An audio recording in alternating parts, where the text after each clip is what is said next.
ব্যথা হয়। এই ব্যথাটা অনুভব করে সন্তান যখন পায়ের লজ্জাস্থান দিয়ে ভূমিষ্ঠ হয়, তখন পায়ের কাছে মনে হয় যেন পৃথিবীটা কিয়ামত হয়ে যাচ্ছে। আল্লাহু আকবার।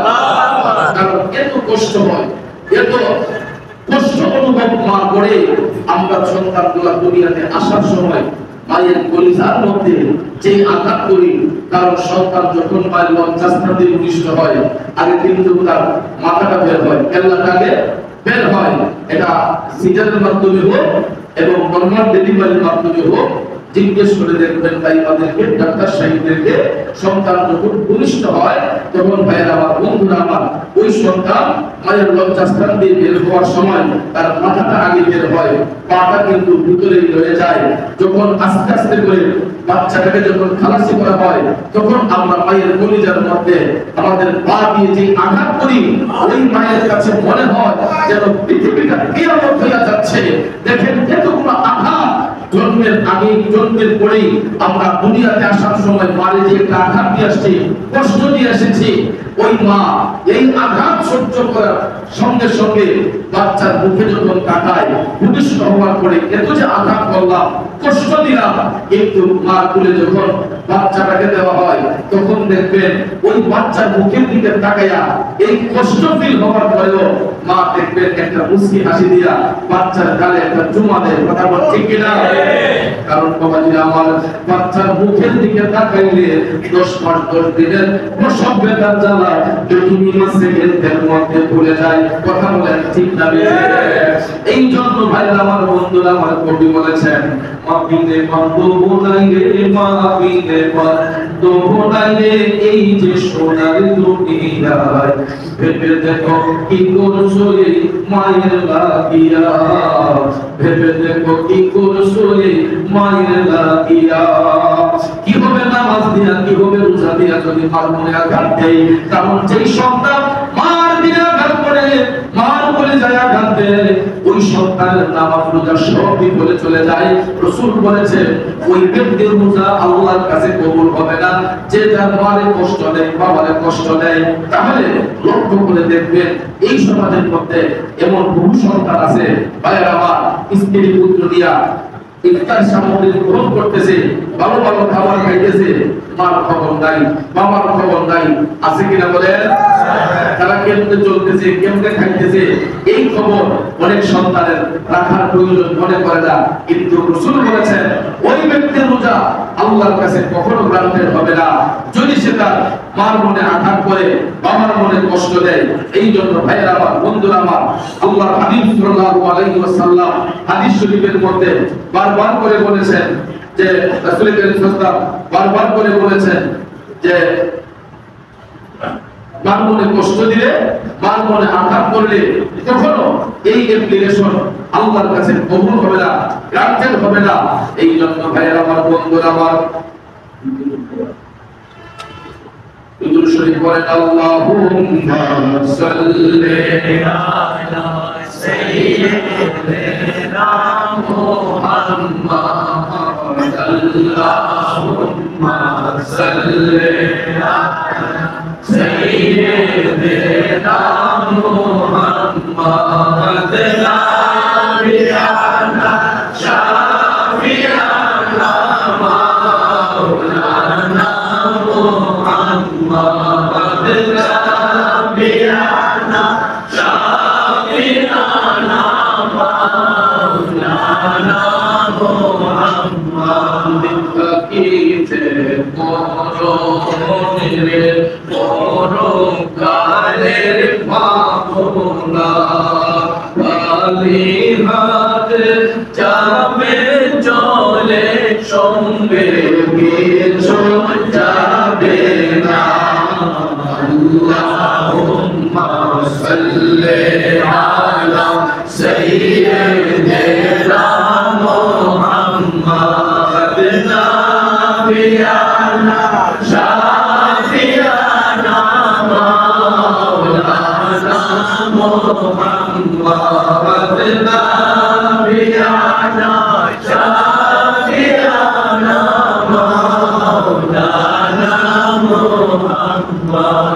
সম্মানিত হাজিরিন, এই জন্য আল্লাহ রাব্বুল আলামিন বড় পরবর্তী আয়াতে কারিমার মধ্যে বলেছেন إما يبلغن عندك الكبر أحدهما أو كلاهما فلا تقل لهما أف ولا تنهرهما وقل لهما قولا كريما আল্লাহ বলেন এই সন্তানেরা মা বাবার দুইজনের কোনো একজন অথবা তাদের উভয়ই তোমাদের নিকট অসুস্থ হয়ে গেলে বার্ধক্যের বয়সে চলে গেলে আল্লাহ তাআলা কয় ওই মা বাবাকে ধমক দিয়ে কথা বলিও না, তাদের সঙ্গে উফ শব্দটা তোমরা ব্যবহার করবা না। যদি মা বাবার মনের মধ্যে উফ শব্দটা ব্যবহৃত হয়, তারা যদি বিন্দু মাত্র কষ্ট অনুভব করে, রাসূল বলেন এই কষ্টটা আমার আল্লাহর আরশের মধ্যে গিয়া ধাক্কা লাগে। এই কষ্টটা যখন আল্লাহর আরশে গিয়া ধাক্কা খায়, তখন আমার আল্লাহর আরশটা থরথর কইরা কাঁপে ওঠে। আল্লাহু আকবার। আমার নবী বলেছেন কোন মা কোন বাবা তার পূর্ণজাত সন্তানকে অন্তর থেকে কখনো অভিশাপ দেয় না। মাঝে মধ্যে আমরা সন্তানগুলা মা বাবার মনে আঘাত দিলে, কষ্ট দিলে, মা বাবা আমাদেরকে ধমক দেয়, অনেক সময় আমাদেরকে ধাক্কা দিয়ে ঘর থেকে বের করে দিয়ে আমার ঘর থেকে বের হয়ে যায়। কিন্তু ভাইরা আমার বের করার পরে দেখবেন আরো 200 টাকা লাগাই দেয়। আমার ছেলেরা রইলে আমি একটু রাগ দেখাইছি, কিন্তু আসলে আমার ভিতরটা মানতেছে না। আমার ছেলেদের বলছি যে তখন দেখবেন মাও কাঁদে, বাবাও কাঁদে, তখন ঠিক না বেজি। এই জন্য আমার বন্ধুরা আমার গভীর মনোযোগ, রাসূল বলেছেন সমাজের কোন মা কোন বাবা তার সন্তানকে অন্তর থেকে অভিশাপ দেয় না, অন্তর থেকে বদনাম করে না। এই জন্য ভাইরা আমার বন্ধুরা আমার রাসূল বলেছেন সন্তান যদি মা বাবার দিলের মধ্যে আঘাত দেয়, কষ্ট দেয়, ওই মা বাবার মনের কষ্টটা আল্লাহর আরশের মধ্যে যখন গিয়া ধাক্কা খায়, আমার আল্লাহর আরশটা তখন থরথর কইরা কাঁপে ওঠে। জোরে বলুন আল্লাহু আকবার। কাজেই সন্তানদেরকে আল্লাহ তাআলা বলেছেন যে তোমাদের মা বাবা কোনো একজন বা তাদের উভয়ই তোমাদের নিকট অসুস্থ হয়ে গেলে, বার্ধক্যে চলে গেলে তোমরা তাদেরকে ধমক দিও না। আল্লাহ তাআলা শিখিয়ে দিয়েছেন ওয়াহফিদ লাহুমা জানাহাদ যুল্লি মিনার রাহমা। আল্লাহ কয় সন্তান তোমাদের উভয় হাত বের করে দিয়া মা বাবার সেবা করো। অনেক সময় মা বাবা বৃদ্ধ হয়ে গেলে দেখবেন বিছানায় প্রস্রাব করে দেয়, কারণ তার শরীরের ভারসাম্য রাখতে পারে না, বার্ধক্যজনিত কারণে।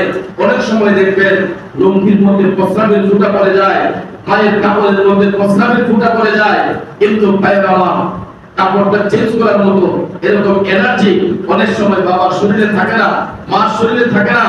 এই জন্য আল্লাহ তাআলা বলেছেন ওয়াহফিদ লাহুমা জানাহাদ যুল্লি মিনার রাহমা। তোমরা চোখ রাঙায়া কখনো মা বাবার সঙ্গে আচরণ করিও না, উভয় হাত বের করে মা বাবার সেবা করো, মা বাবার শুশ্রূষা করো, সেবা শুশ্রূষা করো। আর সন্তান তুমি তোমার মা বাবার কবরের উপরে দাঁড়িয়ে অথবা পৃথিবীর যে কোনো প্রান্তে দাঁড়িয়ে তোমার মা বাবার আত্মার শান্তির জন্য আমি আল্লাহকে ডেকে বলো ওয়াকুর রাব্বির হামহুমা কামা রাব্বায়ানি সগীরা। আল্লাহ আমার মা বাবাকে তুমি লালন পালন করো, আদর সোহাগ করো, যেমনি ভাবে আমার মা বাবা ছোট্টবেলায় আমি সন্তানকে লালন পালন করেছেন, আদর সোহাগ করেছেন। আল্লাহ গো আমি কচি শিশুর মতো আমার মা বাবাকে তুমি লালন পালন করো। আল্লাহু আকবার। সন্তান যখন এই কথা যখন বলে আল্লাহর কাছে ডাক দেয়, আল্লাহ রাব্বুল আলামিন বলেন ওই সন্তানের চোখের পানিটা জমিতে পড়ার আগেই আমি তার মা বাবার রূহের উপর খুশি হয়ে যাই। সুবহানাল্লাহ। বার্ধক্যের বয়সে চলে গেলে আমরা মা বাবার সেবা করব। অনেকে দেখবেন কাজের লোক এখানে মা বাবার সেবার জন্য আরেকজন লোক এখানে, কিন্তু ভাই আমরা যখন ছোটবেলায় মার কোলে প্রস্রাব করেছি, পায়খানা করেছি, ঘরে কাজের লোক থাকার পরেও দেখা যায় আমাদের মা বাবা উভয় হাত দিয়ে আমার আপনার পেশাব পায়খানা পরিষ্কার করছেন। কথা বলতে অনেক সময় সন্তান মায়ের কোলে প্রস্রাব করেছে, মায়ের কোলে পায়খানা করেছে, আরেকজনের নাকের দুর্গন্ধ লাগছে, আরেকজনের নাকের মধ্যে দুর্গন্ধ লেগেছে, মা কোনদিন সন্তানকে বলে নাই তুই কেন পায়খানা করলি, কেন প্রস্রাব করলে, দুর্গন্ধ কেন ছড়ালে, এই বলে মা সন্তানকে তাড়াইয়া দেয় না। বাবা আমার বন্ধুরা আমার, সন্তান দেখবেন মার করে প্রস্রাব পায়খানা করার পরেও ওই মা তার দেয়া সন্তানকে বুকের মধ্যে জড়াইয়া নেয়, নিজের হাতে সন্তানের পেশাব পায়খানা পরিষ্কার করে, নাকের মধ্যে কোনো পারফিউম ব্যবহার করে না, রুমের ভিতরে কোনো এয়ার ফ্রেশনার ব্যবহার করে না। কি করে? রুমের ভিতরে কোনো এয়ার ফ্রেশনার ব্যবহার